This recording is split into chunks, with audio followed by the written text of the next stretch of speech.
Hi, everyone, and welcome. Welcome to Pink Lady Presents It Ain't Over Till You Say It's Over. I am so excited today.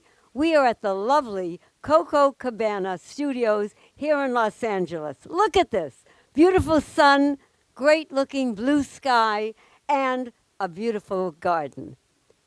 On that note, on that high note, I would like to introduce a friend of mine, a lovely, talented, artistic lady, Luz Spanks.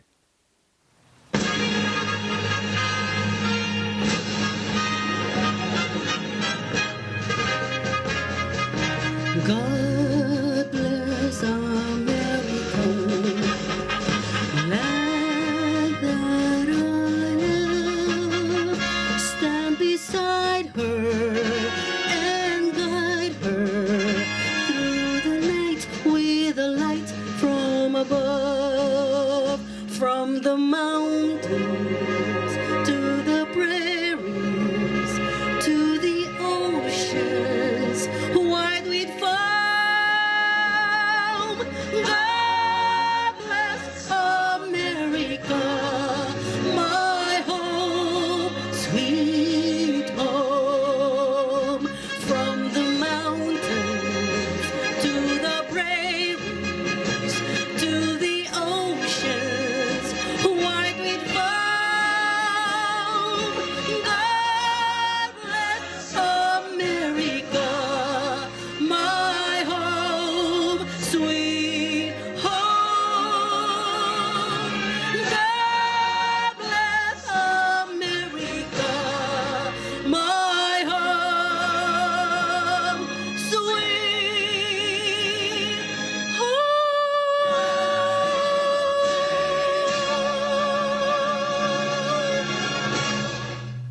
Wow, wasn't that fabulous? God bless America. She knows how to sing a song. I am here today. I'm like so excited. First of all, I'm going to give a big hug to this handsome gentleman on my left. Hi, darling. Hi, dear heart. This is Chef Ardi from Mr. Ardi's Catering. And Dove and I met him, well, how long ago was it? About a year or so ago? When we were doing, we were actually doing an event, a combination stand down for veterans and for families of deployed whose wives or husbands were in Iraq and Afghanistan.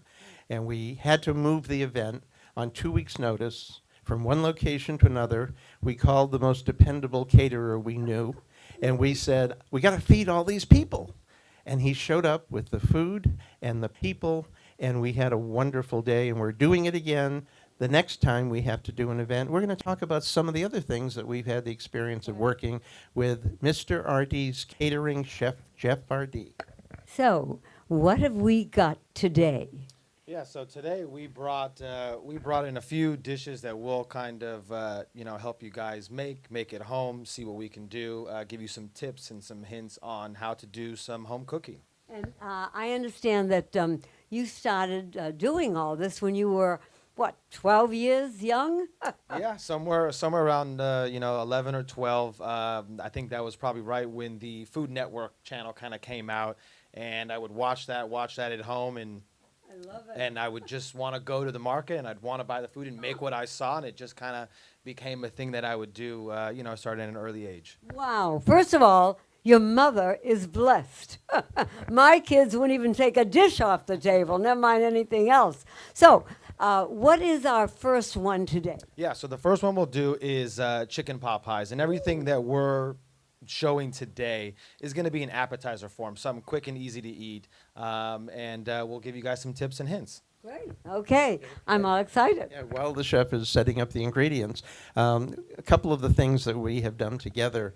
Last New Year's Eve, Pink Lady produced a wonderful program called We Are America. We were at the Madrid Theater in Canoga Park, and we called upon the chef and we said, okay, we want to feed the audience. We want to bring food and champagne and apple cider, and we did all of that. And the chef brought everything in, and we fed the entire audience. It was fantastic on New Year's Eve. One of the many things that we've had the good experience of working with Chef Jeff. Let's talk about these chicken pot pies, one of my favorites. Okay. Yeah, so first up, obviously, in a pot pie is going to be the actual crust itself. So traditional crust, butter, flour, sugar, and salt. That's pretty much the basics of any kind of crust that we have there. So I've already pre-done the crust here for you guys. And Oh then I'll my show you goodness, look at these little things. They're adorable. Little Oh, mini I love that. little mini guys here. Oh, And we'll wow. fill these guys up. First, we'll start with obviously chicken. Chicken, you can either grill it, you can boil it, you can do it however you'd like, whatever you feel like having. We like to grill it, adds a little bit of extra flavor to it, a little salt and pepper on there as well. Then we add in our fresh vegetables. Here today we have corn, carrots, a little bit of green beans, and then some onions as well. Ooh, okay. And from there, a little What bit is of that? heavy cream. That'll help make it creamy. Obviously, we want to have it be nice and creamy and not too runny. And a little bit of chicken stock there. And we mix all that up. We'll cook it up. We'll put it in a pot. Make it nice and warm. We want to thicken it up so it's nice and thick. If it doesn't thicken up at home, you can always add something called a roux, which is butter and flour. You just cook those two things together. That you can add to anything, and that'll help thicken up any sauce or any stew or anything you may have at home.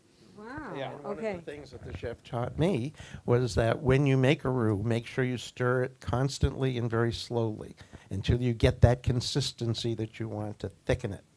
Wow. Okay. It looks Yeah. good. So from here, we'll just fill up our pot pies. Obviously, after you cook it up, you heat it up, make sure everything's cooked.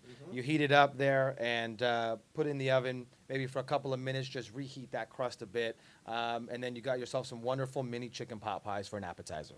Oh, wow. Well, let me ask you. So, in other words, we don't put anything on top of this now, right? No, that's ready to go. You can always add a little bit of garnish if you'd like, a little parsley, a little bit of something on top. But it is fully cooked, ready to go. Salt and pepper, everything's already added, and we're good to go. So, at the end, it's going to look like, camera people, get this, it's going to look like that.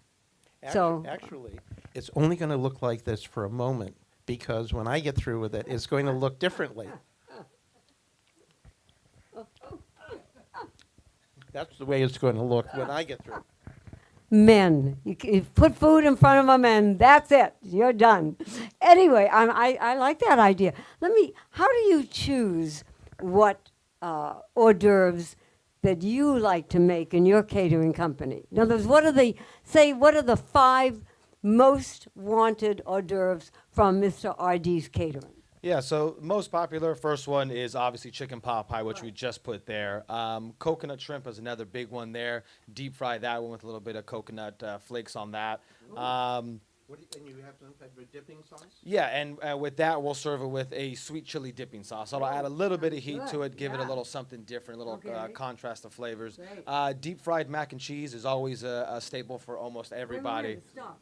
Deep fried mac and cheese? You heard that. yeah. Wow. Deep fried mac and cheese. First off, I think everybody loves mac and cheese. No Right. matter how old or young you are, you love mac and cheese. Okay. And the way we can kind of dress that up a bit in terms of an event or a party, you can deep fry it up. You can make it look a little bit more elegant and serve it out to the guests in appetizer form. Yeah. That sounds good. Okay. Yeah, other items, chicken satay with a peanut sauce. We can do mini latkes, which we just did. Those go over. Tell our audience what a latka A is. latke is a Jewish potato pancake, pretty much. So it's just potatoes, flour, eggs, and then some matzah meal or matzah. You can crush up your own at home if you don't have any. And these are little teeny little things. I mean, they're like you can pop them like that. We've actually, one of the things that the diversity of Chef Jeff is one of the events that we did with you. You had these little mini chicken pot pies, but another one, there were 3-inch chicken pot pies. And you had mini latkes that were like an inch, and then you did 3 or 4-inch. So we can adjust, he can adjust to whatever you want to do at your next party. And all I can do is say that we're a big fan because we've seen what he does. He's also served breakfast and lunch at the National Cemetery on Memorial Day. He also did something for Ride to Your Flag. There's an amazing array of full meals, upscale. Somebody called me from a charity that was doing a big event, 300 people, and they wanted a recommendation. And I said, quite frankly, although I have no vested interest, we've seen this man deliver, so I'm going to recommend Chef Jeff. And they retained his services, and he went And that was a problem. And I remember hearing after the fact, it wasn't his fault, but all the power went down. And he managed to get everyone served, got the food out, everyone had a great time, and nobody really knew there was a problem except him and the organizer. They called me to say, we've never seen anyone step up and get it done. So we are thrilled. I love it. Let me go back to when you were growing up. Then you graduated high school, and then what did you do? After high school, I did what most people do. You kind of go to college trying to figure it out. You know, you try to figure out what's going to work for you. And, you know, when I did that traditional college, it just wasn't for me. I'm more of a hands-on kind of person. okay. Want to use my hands, be creative. And just out of the blue, my mom, who didn't cook back then, somehow suggested, why not try culinary school? And it was just kind of those aha moments, you know, where you're kind of like, that could actually work. And, you know, about 10 years ago is when we went to Le Cordon Bleu and, you know, graduated from there and just kind of started the culinary adventure from there. I love that.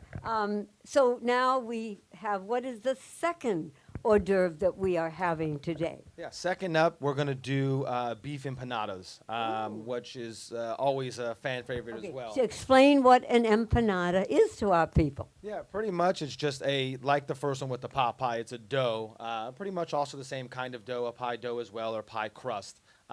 Instead of this way, now we're going to stuff it, kind of seal it around, and bake it. So a different version.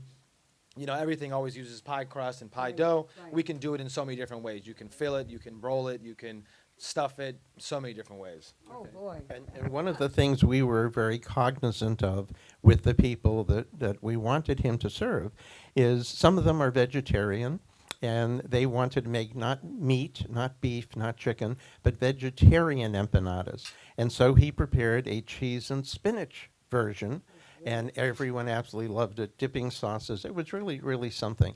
We were pleased, and most importantly, our audience was pleased. Hundreds of people raved about Chef Jeff. If it sounds like an infomercial, it's because we are really privileged to have him in our community. We've seen him in action, and we can't recommend him highly enough. Let's talk about how you make an empanada. Okay, so tell us now. Yeah, so we're preparing a ground beef empanada. Here we have a little bit of mushroom and peas also mixed in. I've pre-made that here. Pretty much an empanada, you can fill it, as Chaplain had said, with anything you want. So if you're a vegetarian, you want it with spinach and cheese, or you want potato, you can have that. You want shrimp inside, you want chicken, beef, pork, whatever you want, it can be done. For the purpose of here, we're going to do a ground beef one here. Okay. Yeah, so we've already rolled out our dough here for you guys. We're going to fill it with a little bit of the mixture, and then we're going to use this egg wash that we've got here. And That'll help. What's in the egg wash? Egg wash is just egg and a little bit of water. Oh, That'll okay. help. Okay. We're going to put that around the edges of the empanada. We're going to press it down. That'll help seal it, so when we bake it in the oven, we're not going to have it explode and have filling kind of coming out everywhere. Okay. Yeah. So, you know, you take maybe an ounce of so of meat. Again, as we had said earlier, you can make these any size you want. So they don't have to be 1.5 inch what we have here for appetizers. They can be 3 inch, 4 inch, 5 inch, whatever you'd like. Obviously, it's up to you to figure that out. So we fill it up with a little bit of ground beef, and we take a little bit of the egg mixture. He's putting it right in the edges there. on the Okay. edges Not there. like on it, but like on the edges. It Okay. becomes the adhesive. Ah, I get it. Right on You the can edge. tell what a great cook I am. I know nothing. Okay. So once we fill our empanada here with our Right, mixture, right, we're going to use that egg wash. We're going to stick it around the edges there, so that way we can help seal it. We want to seal it in so that way nothing comes out when it's being baked. That's the most important part. We want to seal it in, keep everything inside. We can use our fork here. You can have another instrument. You have a spoon. Okay. You can use the back of a spoon. Anything you have handy, you can work with. And they come out like that. Wow. I love it. And tell me about our third. Wait, before we get to Oh, the yes. third, Okay. there's one more element Here we to go. an empanada. And what is that? See, I get the chance to enjoy it. Oh, So okay. they're wonderful. Okay. Now, what is our third one, dear heart? Yeah, so our last and final appetizer here is going to be shrimp ceviche served in a shrimp. cucumber cup. Shrimp ceviche. Wow. Yeah, so this is a nice fresh appetizer here. Okay. It'll be good for summertime, good for you know, something where the weather is nice outside. We don't want anything hot or fried. We want something Right. fresh. So Okay. this is a nice, nice blend here. Looks so good. obviously, most important, we have the shrimp. Okay. We for Mr. Ardi's Catering, we like to do cooked shrimp. For some reason, most of our clients, you know, prefer the shrimp to be cooked. You can also do it with raw shrimp, certainly not a problem, or raw fish, anything like that. When you do something with the raw stuff, you'll add a lot more citrus. That'll help, in essence, cook the fish. Okay. In our purpose, we have cooked shrimp here for that. And what citrus are you using? Yeah, so here we have lemon and lime. That's two of the most staples. You always use them. If you only have one or the other, that's also fine. If you have both, if you can get your hands on both, always better to do so. So we put a little bit of cilantro, red onion, Go ahead. tomato Right. are staples. You got to have pretty much that in any ceviche that we got there. A little bit of salt and pepper. Never Okay. hurts anybody there as well. Right. The things that we add in as well on top of that kind of add a little bit of depth of flavor. Pineapple adds a Ooh, nice little sweetness okay. to it, a little change of pace right there. Like so that. we like to Put it do in. a little bit of Okay. pineapple. And if you don't mind a little bit of heat, we have a little bit of jalapeno here as well. Sounds Just a good to me. just a touch to kind of again add a little Okay. heat, a little depth there to us as well. So Wow. we throw in a little bit of jalapeno. Now you're gonna mix all that together. We'll mix it all up. We'll get our squeeze of lime in there. We'll get our squeeze of lemon. And from there, it's that easy. We just go ahead. We give it a good mix up. After you mix it, you maybe want to let it sit 10, 15 minutes Okay. in the fridge. Let the Okay. flavors kind of all come together. Let it kind of marry together to kind of get that Could you flavor there. Make it and then put it in the fridge overnight? Yeah, this is definitely something that can be made overnight. Certainly not a problem. I You like that obviously- idea. You wouldn't want to fill the cucumber cup up, obviously, the night before, No. but you can make the ceviche, make your cucumbers, keep them Good. separate, and that way when your guests arrive the next day, you don't have any prep work. I have to say, I love this. And you know what? For someone who is a non-cooker, is that what you say? A non-chef, you make it sound really easy. I know it isn't, as far as the preparation and stuff like that. I know a lot of work goes into it. Tell me Wait, wait, something. wait, wait, wait. Yes, You yes. can't forget the Oh, last that's right. step. Sorry, everybody. Okay, which is the open your last- mouth. The last step. Open is your mouth. They are wonderful. Go ahead. Well, go and ahead. I watched hundreds of people I know. enjoying ceviche at one of your musicals. Okay, let's We see. Are Well, let's see how America. you enjoy it right I'm now. savoring the No, aroma go ahead. of- Let's go. And fabulous. Okay, my darling. Chef Ardi, how do people reach you and tell them a phone number, a place to reach you? Because let me tell you, for a fair price, for a fabulous looking array of delectable eating, I think you're the best. And I want you to tell everyone how they find you and get you. Yeah, no, thank you for that. What our goal is to make the client kind of create everything. I don't like to give my input. I like to find out what you want. And so it's very important to let the client take the lead, figure out what they want. We can make anything and everything, any size, any quantity, whatever it may be. And so we're happy to let the client pick and choose what they want so they get exactly the party that they want. In order to find us, you can find us anywhere. You can call us. Phone number. Phone number, 818-667-7451. Can you repeat that, please? 818-667-7451. That's my cell number. I'm available all the time. And so what call is me. your website? Yeah, website is MrArdiesCatering.com. You can also find us on Yelp, on Facebook. Just type in Mr. Ardi's Catering and you can find Spell us. Mr. Ardi's Catering. Yeah, Mr. Ardi's Catering,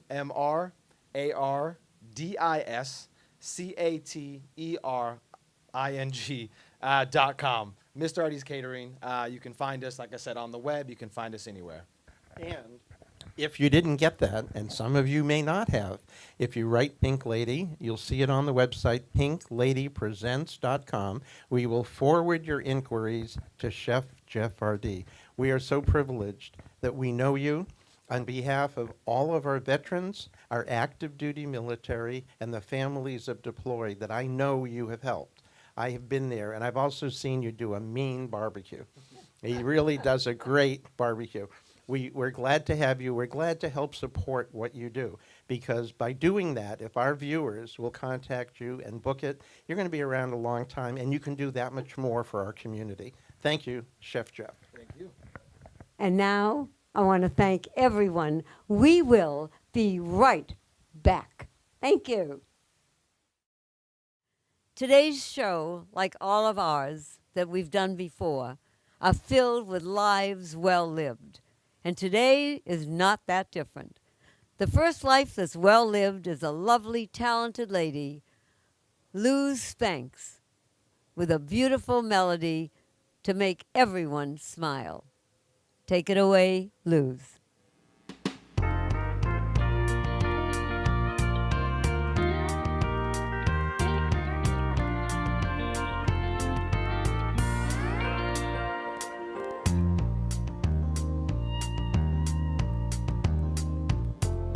Such a feeling's coming over me.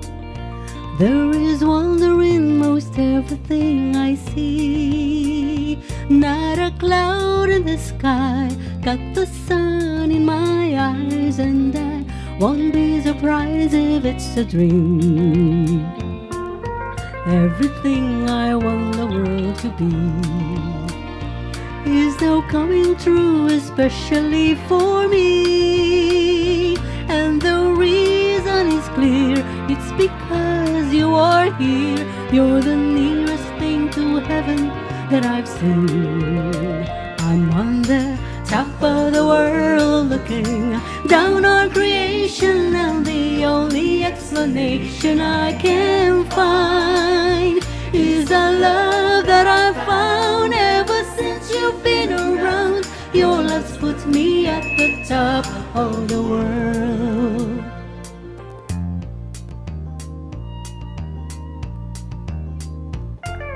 Something in the wind has learned my name, and it's telling me that things are not the same.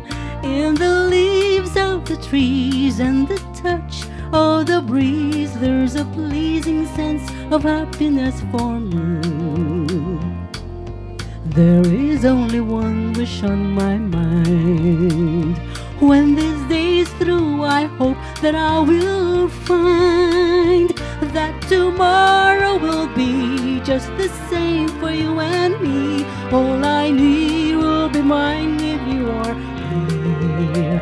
I'm on the top of the world looking down on creation, and the only explanation I can find is the love that I found ever since you've been around. Your love's put me at the top of the world.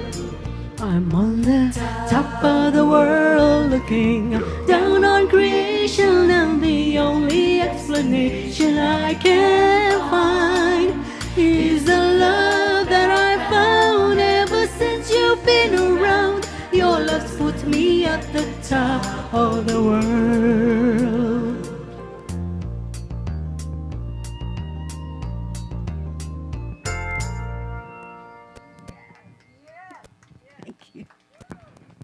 Hi, everyone. We are back. And I am like so excited. My whole life is like the word excitement. And I think it's because every single person, Dove, am I right, that we have here are people that are so talented, so professional. And I'm looking at a gentleman right now, Mr. Bob Lipson. Well, thank Hello, you. Bob. Hello.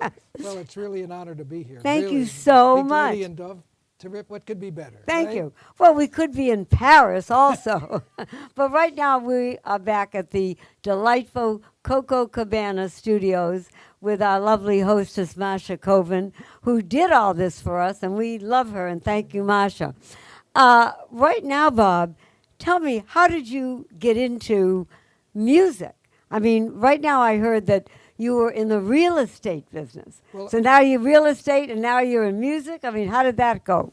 Well, I was fortunate in that I got into industrial real estate, which, if you don't know what that is, What is that? that's selling and leasing factories and warehouses. Oh, And okay. I did that for a number of years. I also taught that at UCLA Extension.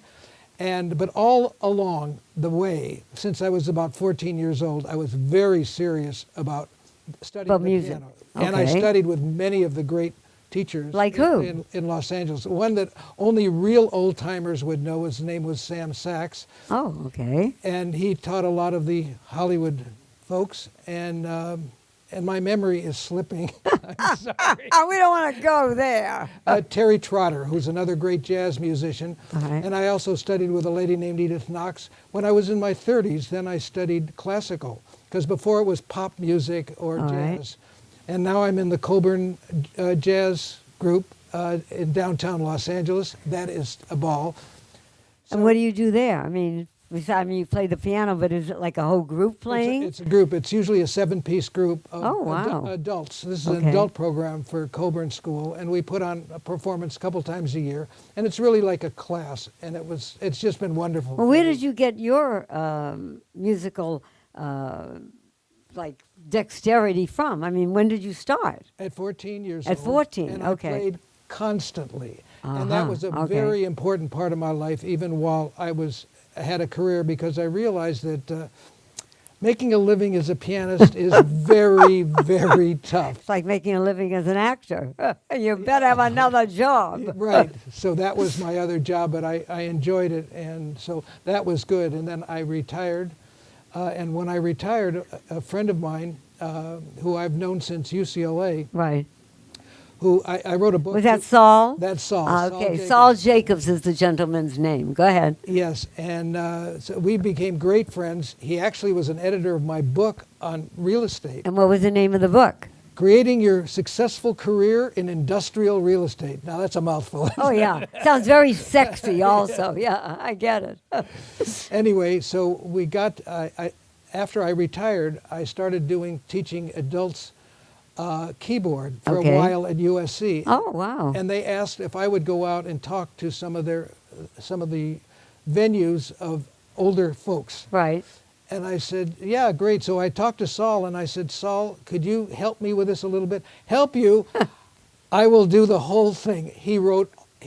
To date now, he has written over 44 different shows. Oh, my goodness. Presentations. We do some once a month. We do some every week, like a course, Great. and all over Southern Well, California. the reason I know of you is that Dove and I were at the Los Angeles Breakfast Club Oh, my God. with Lily Holman. Yes. And all of a sudden, I asked Lily, I said, you have some phenomenal guests.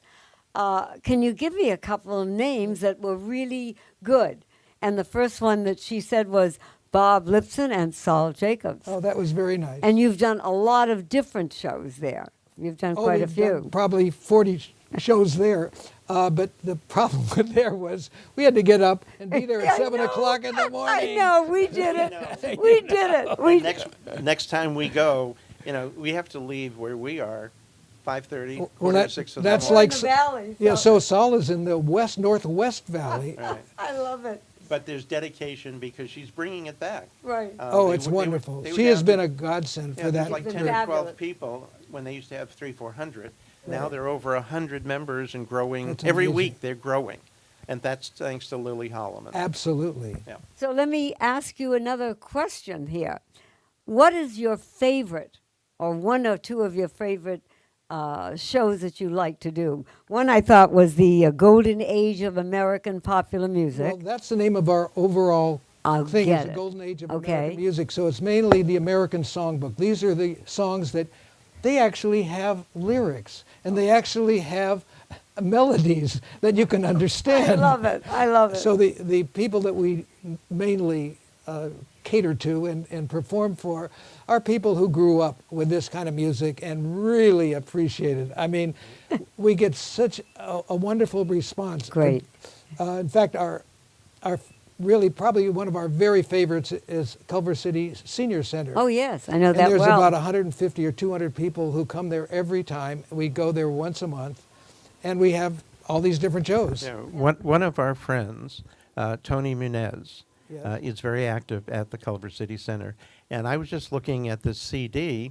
It looks very familiar. It says Bob Lipson, Moment to Moment with Love. And I'm looking at some of the names, and I remember these songs, Pennies from Heaven, and Last Time I Saw Paris, Teach Me Tonight, Cry Me a River, Love Story, and We'll Be Together Again. Right. Um, And the folks that remember those, that's my audience. that's the Great American Right. Songbook, sure. How does, tell me something. How does one get the CD if they would like it? Well, if you'd like the CD, you can contact me at lipsonbob Lipsonbob at yahoo.com. at yahoo.com. That's probably the best way. I love it. And now, go And ahead. if they don't get that, because sometimes people don't have a pencil know, and paper, I know. just write to Pink Lady. It's on the website, Thank you. pinkladypresents.com, and we'll make sure we forward those inquiries directly to you. Thank Now, you. you have a lovely bride of, wow, I know. almost 60 years. Well, it's not almost. It We is. We just celebrated our Oh, 60th anniversary. I ca- love that. I'm sorry. I must have been 5 years old. I just can't. I can't get it. I understand get it. this. I think that's fabulous. How many children do you have? We have 3 children. And how many grandchildren? We have 2. And any great grandkids? No, I'm a young guy. Okay, okay. No. The reason I said that is when people ask me, I say, well, I have like 5 children, 6 grandchildren, and 5.5 great grandchildren. Wow, yeah. So definitely we're blessed. We really are. So I'm looking right now at our audience's idea of what they would like to do right this minute. And I know, Bob, that they would like to hear Bob Lipson at the piano doing what he does best. And we're going to go right there, right now. Well, here I am. Playing.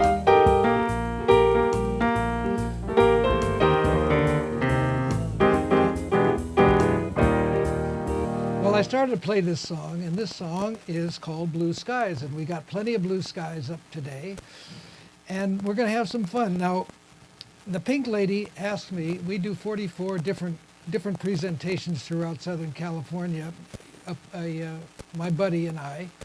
My buddy writes it, but this time I have to do both narration and some piano playing. He usually does the narration. But this Blue Skies, you know who wrote this? This was written by Irving Berlin. And I picked Irving Berlin to tell a little bit about we do a whole show on Irving Berlin. And I picked this show because he's probably one of the most interesting of the composers that we have. Why is he interesting? First of all, he lived to 101 years old, which was pretty good in itself. He wrote over 1,500 songs, 25 of which were number 1. And really, the 1,500 that we're talking about is only part of what he actually wrote. Those were 1,500 songs that most people would recognize. And a little bit of history of Irving Berlin. First of all, he wrote words and music, which is unusual. Cole Porter did, but he was one of the few who wrote every song, words and music. And what is interesting about that is, to give you a little bit of his history, he was born in Russia in 1888. And his first memories were he was about 5 years old, and the Cossacks burned down his house, his folks' house then. And they immigrated to New York. Now, obviously, he didn't speak any English at the time, which is what is amazing when you see how many songs he wrote in a great English. And when he was about 13 years old, his father died, and he had to go out, he had to quit school, go out and do busking. Now, some of you folks know what busking is. It's going out in the street and playing. And he played, and he had he sold newspapers, he slept in flop houses. He had kind of a rough life, but he always loved music. And let me play a few of his songs, because I like to play. So let me play this one to you and see if you know. In heaven.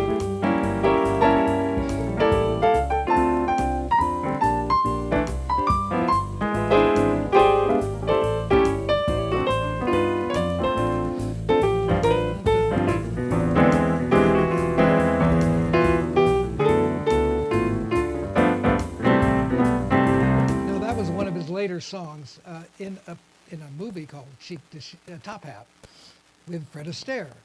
But let's go back a little bit, and here's the first song he wrote that was a big hit, and this is now 109 years old, and I'll bet you every one of you listening here could name that tune.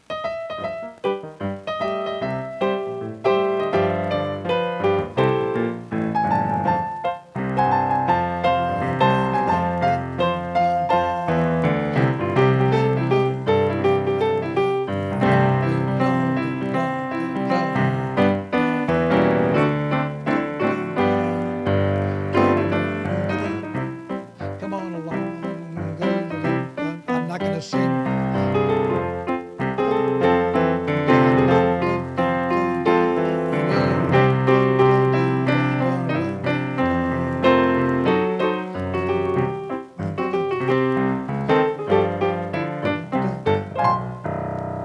I bet you most of you know that song is Alexander's Ragtime Band.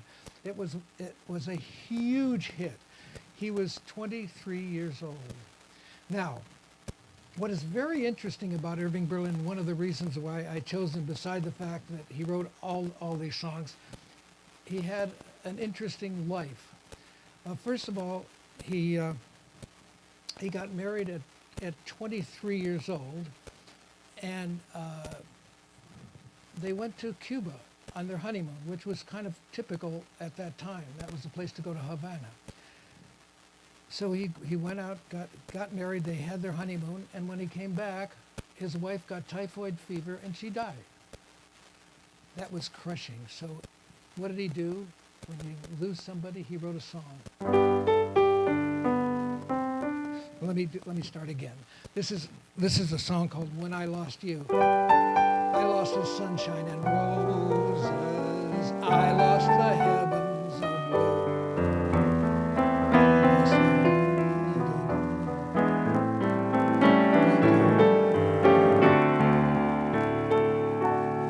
I lost the angel who gave me summer the whole winter through.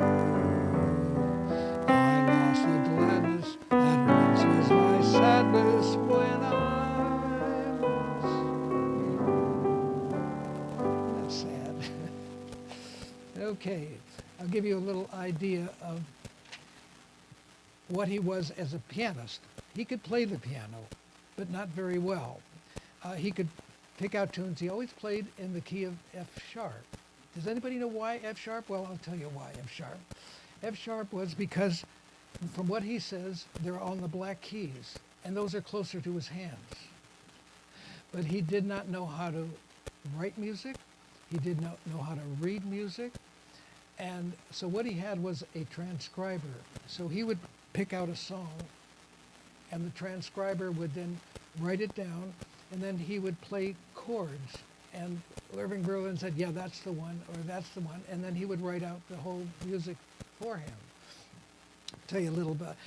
So he wrote both words and music, and he really represented so if you write the words and the music, you know, you get the whole pie, you get half the pie of royalties, and the other half of the royalties go to the publisher.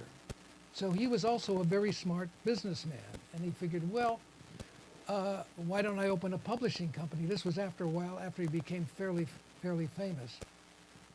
And so now he had the whole pie, and he started to become very, very wealthy. And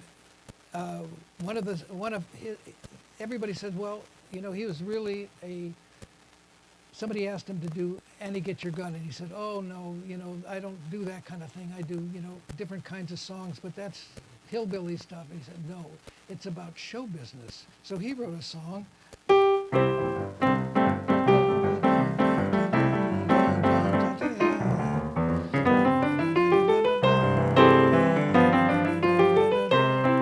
There's no business like show business.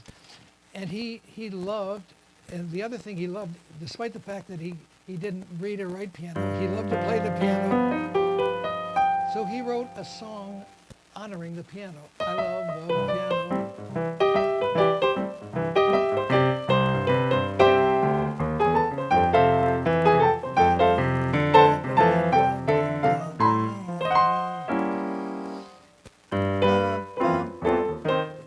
has a lot of suggestive stuff in here. I will.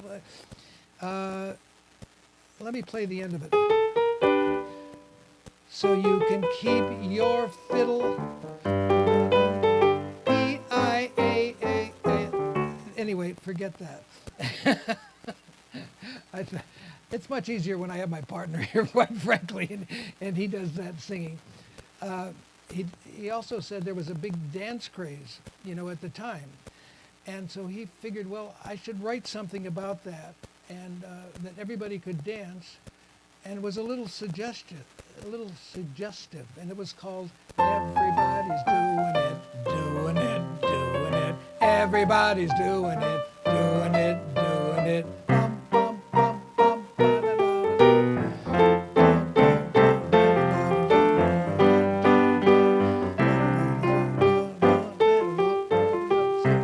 everybody was doing it. Here are some songs I'd just like to share with you, just little bits of songs that became also very famous. Music, say it with music. And then, won't you play a simple melody like my mother sang to me? Now, if you didn't know that one, this one everybody knows, because this was the theme of the Ziegfeld Follies.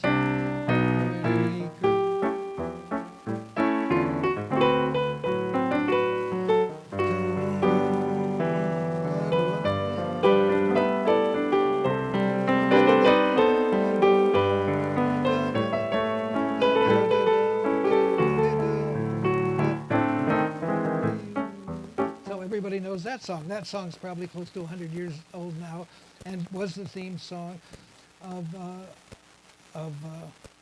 Ziegfeld, of the Ziegfeld Follies. Now I want to tell you about his second love.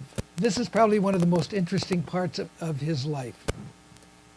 He was 32 years old, and he met this woman. This was after his first wife died. He met this woman named Ellen McKay. Now, Ellen McKay was the daughter of an industrialist, of a multimillionaire Catholic millionaire. And his name was Clarence McKay. So when his daughter said she really liked this Irving Berlin, who was fairly well known at the time too, his father wasn't thrilled with that. First of all, Irving Berlin was a little Jewish guy who slept on the streets. She was a millionairess, and she was high society. She danced with royalty. But what she said in an interview one time was, she said, "Well, I married up." That's how she felt about Irving Berlin. And but here's what really happened too. Clarence McKay cut her off, disowned her, and many years later, during the Depression, her father went broke. He had cancer, and Irving Berlin, despite he was affected by the Depression, by the stock market crash also, he gave him $1 million, which I thought was very nice. Now let's take us up to World War I. See, this guy's old. So World War I now. He joined the army, and he went to Camp Yaphank in Yaphank, New York. And what he wrote up there, because they needed to raise money to refurbish the camp, so they asked him if he would write a song. So here's a song that he wrote.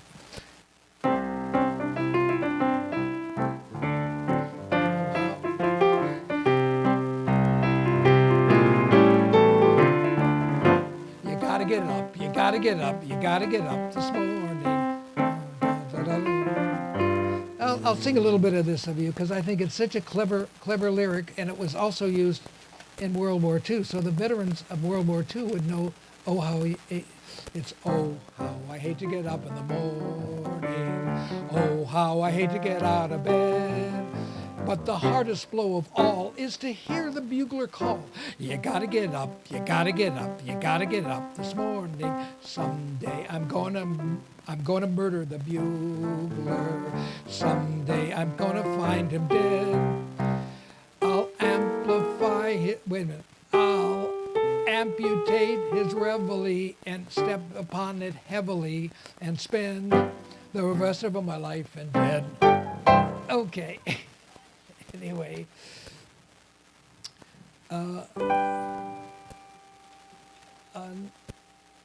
when his mother died, he was very close to his mother. He wrote a song. Oh, I played that one. That's when his wife died. This one was. Remember that.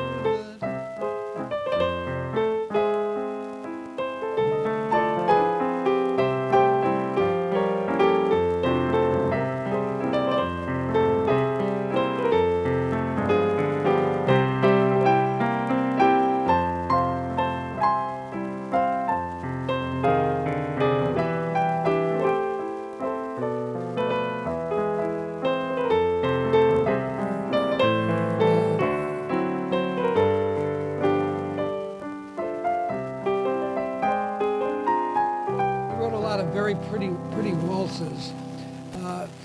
Remember I told you that he had a transcriber. Now, there's a very interesting story about his transcriber. One day his transcriber comes up to Berlin and says, you know, Mr. Berlin, I have a new girlfriend. And she just thinks you are the greatest composer in the world. He said, well, thank you very much. He said, it would be wonderful. It's her birthday coming up, and it would be wonderful if you would write a song for her. So Irving said, what's her name? Her name is Mona, M-O-N-A, Mona. He said, okay. So he goes home, comes back, and he writes a song for you. And the song goes like this. I'll be loving you, Mona, with a love that's true, Mona. And that's a true story. But his fiance didn't like the idea of him writing a song for another girl. So he named it, I'll be loving you always, with a love that's true, always. Now there was a famous critic, forgot his name now. I'm getting a little older, I forgot his name. But anyway, there was a Serbic wit, and he said, so he said, Irving, you wrote this new song. He said, play it for me. Always, with a love that's true, always. Irving Kaufman, that was his name. And Kaufman says, well, you know, it's a beautiful song. But he said, you know, always is an awful long time to love somebody. How about I'll be loving you Thursday? Well, obviously he didn't listen to him. So let me just go through some of the other songs that you will know. This is another of his, I think, one of his really great songs, and it was all written in a minor. How much do I love you? I'll tell you no lies. It is the ocean.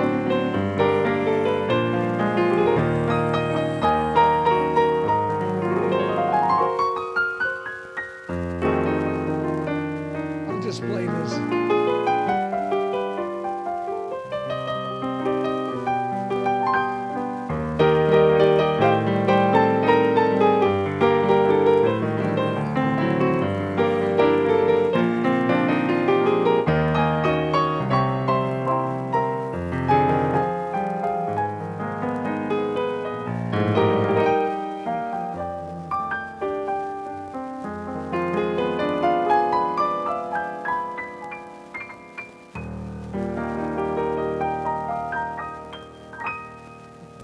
Pretty song.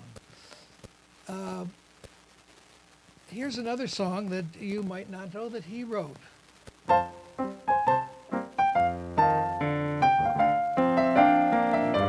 That's right, it's the Easter Parade.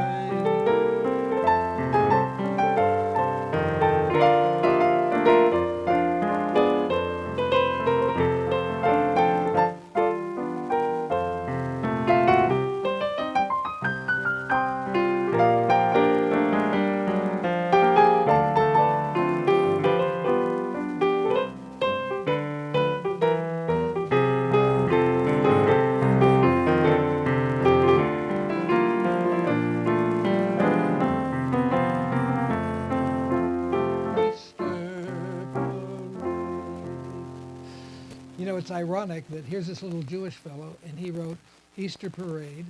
He wrote White Christmas. And of course, his famous song that you heard before, so beautifully sung, was,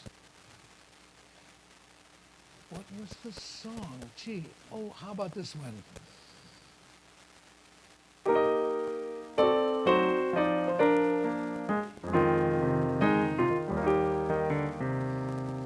What that song was written in a show for World War I, and they threw it out.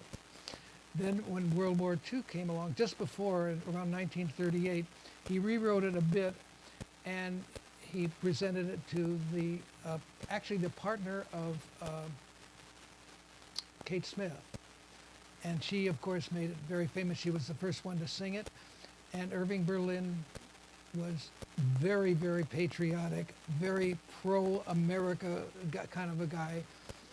And he donated all the royalties to God Bless America, to the Boy Scouts and the Girl Scouts of America, which is worth a lot of money, since that's basically our national anthem, it's considered. I hope that gives you a little bit of a flavor of who Irving Berlin is. When we do an hour-and-a-half show, it's with pictures and everything. By the way, we do about 100. We've done over 100 different locations throughout Southern California, doing our 40-some shows, and we found a benefactor. And the benefactor, if somebody has a 501c, what do you call them? A nonprofit. We have a benefactor who will donate all or part of our fee to the charity, and then they will pay us. So this has been a wonderful thing for us. In fact, some places we've even donated a keyboard like this, if they didn't have a piano. Yes, yes, and this is a really good piano. As you heard, it has, it has all.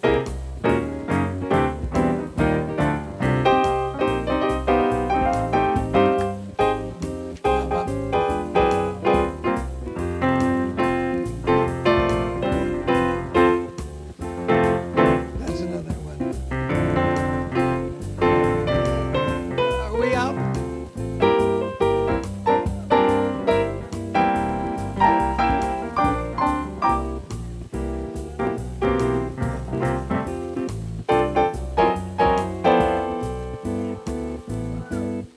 Okay. Wow, that was fabulous. Dove, music is really soothing. What do they say, soothing to the beast? Or it is a universal language. It just is. The golden age of American popular music. Bob Lipson, delightful. Thank you, thank you, thank you. And remember, please, his CD, Moment to Moment. Lipson Bob. There you go. I want to thank our fabulous, fabulous hostess, Marsha Coven, for giving us a chance to be here today at the Coco Cabana Studios in Los Angeles under the auspices of the founders, co-founders, Marsha Coven and Larry Coven. And I want to thank you guys because it is absolutely a beautiful venue, and we are most proud to be here. Everyone, God bless you. See you next time. Thank you. That's all there is. There isn't any more. We shared a moment.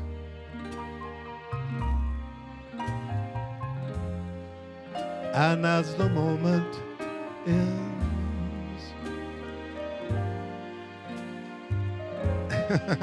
you know, I got a funny feeling that we parting out as friends. Your cheers and laughter will linger after, tore down these old dirty walls. And if I had to do it again, and this evening was new again, I would spend it with you again. But now the curtains fall,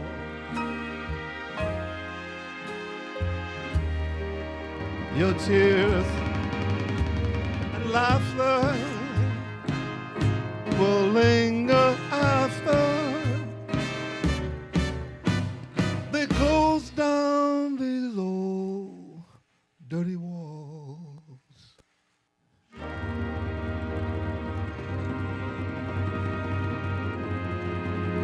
And the evening was new again.